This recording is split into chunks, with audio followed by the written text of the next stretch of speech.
Hey guys, welcome back to another episode of Bloodhunt Central. Today we're going to look at some of the things that you should know before the game starts, and a few hints that we've picked up along the way when we played the alpha. Please consider hitting the like and subscribe button and following us on Twitter for future videos. And with that, let's jump right in.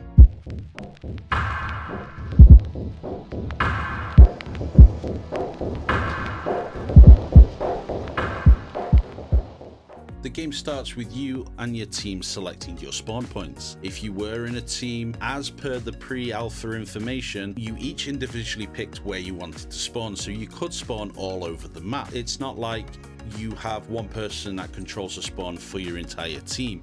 You choose where you want to spawn, so you need to be making sure that you communicate where you're going. When you place your markers, you'll get an echo-like effect that comes from the center of your character, and it will show you the people that are spawning in the areas around you. This is helpful so that you don't come into any high-packed areas or anything like that, but it also means that anybody around you can move as well, and you can move to a separate location if you've still got time left on the timer. Once the timer finishes, you're locked in and you'll be able to view all the spawn locations for everybody on the map.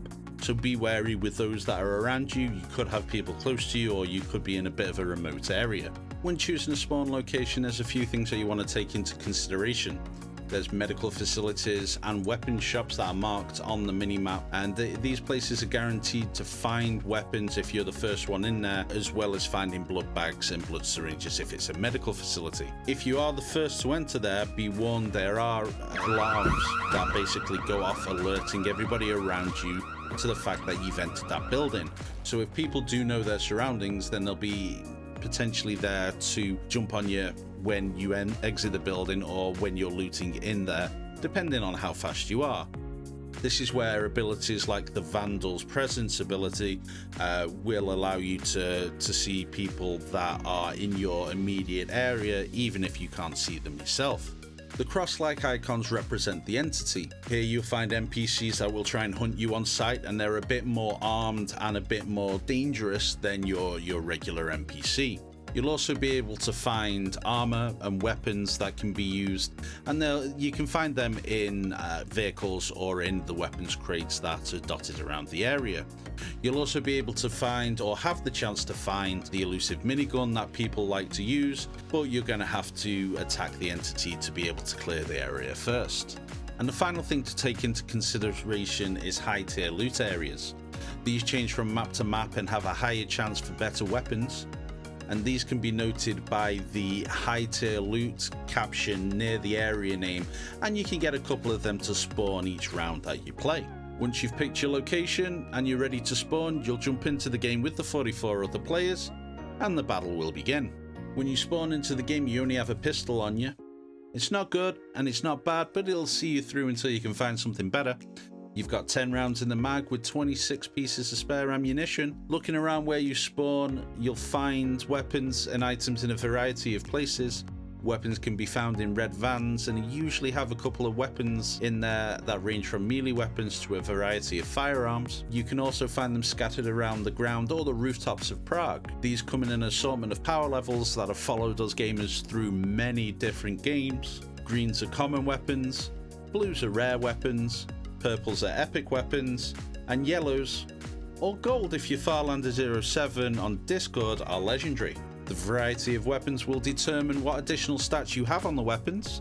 The higher the rarity, the more rounds that you have in a magazine, the more accurate it is, or the more efficient it can be at a longer range. Along with the red vans, there are marked police vans, which can contain ammunition and armor pieces, and also ambulances which contain blood bags and blood syringes. You're able to hold 3 of each of the consumables, so make sure you stock up on armor and blood bags and prepare yourself for those bigger battles. Ever wonder where people get the legendary weapons from? Or where they get more powerful, higher tiered weapons? Each of the named locations seem to have an entity stash there. It's a crate that gives off an orangey red glow. You can find these in higher to reach places, such as the base of the antenna at the top of the construction yard. Be warned though, these are stationary objects, so they won't change locations map to map. They're there in every game that you play. So if you know where they are, then you're guaranteed that the other players know where they are as well. So be prepared for a fight to get some of the better equipment that's out there. That's the basics on how to get into a match and how to loot so that you can get better equipment. Now we're going to actually have a look at the character and some of the stuff that you can do with the resonances and the character abilities. So when you spawn into the game, you have 3 resonance ability slots.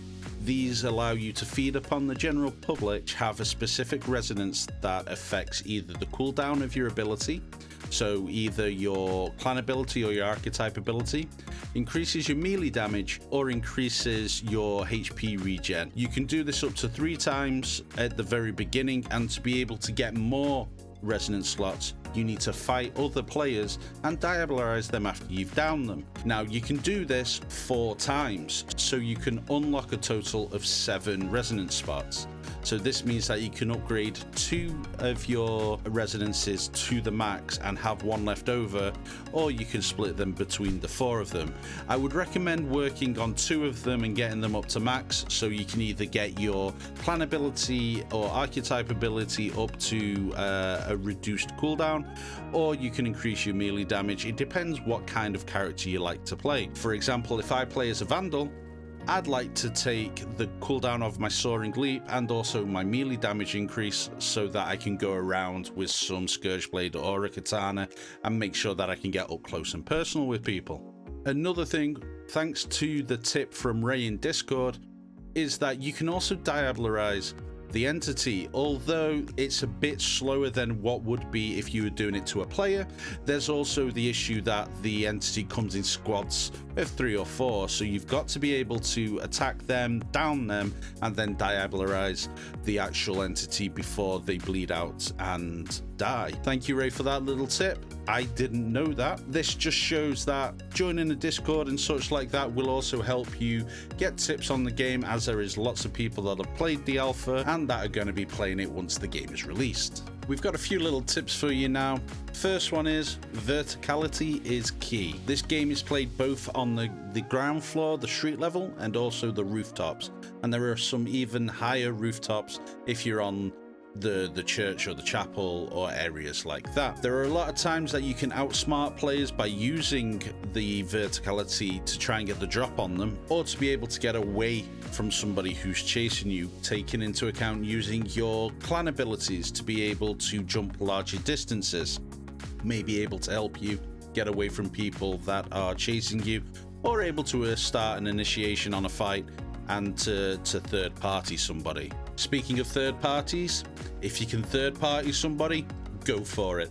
There's nothing like coming in from the side to be able to advance your own score or advance your own kill count.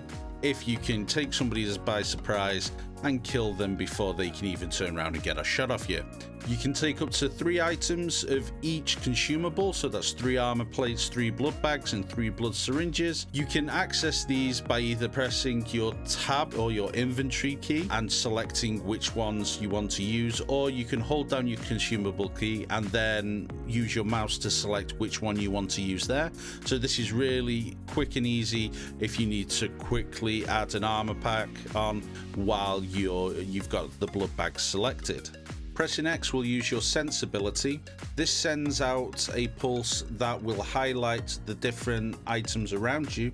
It will show you where there's different weapons, ammunitions, or even buildings that can be entered that have special loot. It will also show you where there are other players in your line of sight, and will highlight them in red so that you can see them more easily. So make sure that you use this to your advantage. It will also highlight NPCs that have the resonances you may want to upgrade. The audio is also very important in this game. The amount of times that you can land on a car or shoot a car for the car alarm to go off. NPC sees somebody being fed on, they will run, scream and shout, or if they see somebody with a gun, something that doesn't break the masquerade but is enough to scare a person, the NPC character will scream and run away from that direction. So you have somebody running towards you, that means something's happened in front of you, and vice versa. If you land on a car and you set off the car alarm, just be known that somebody around you's probably heard that and is going to come down after you. One thing you don't want to do is break the masquerade. Feeding on a human in front of another human or killing a human will basically mark you in a blood hunt for 60 seconds. This means that you show up on everybody's screen with a red outline. It will show you everyone where you go, and it makes you easier to be hunted. So if you can avoid being hunted, then you want to do it, because it would make life so much easier. And the final quick tip is use your surroundings well.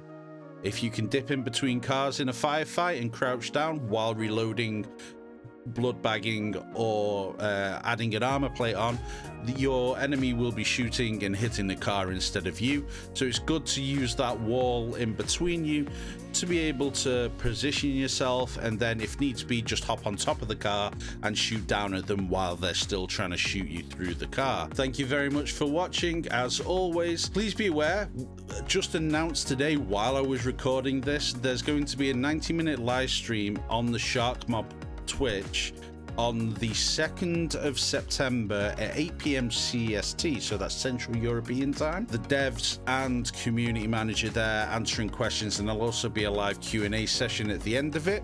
So if you've got questions to ask, make sure you jump into that stream. I'll be there probably asking questions all the time. There's also a post on Twitter that they made announcing the live stream. So they've said to ask questions in there as well, and they may just pick some out of there and answer them while on stream. Thank you very much for joining me. It's not that long now. It's less than a week now until the release of the game. So thanks again, and I'll see you in Prague on the 7th.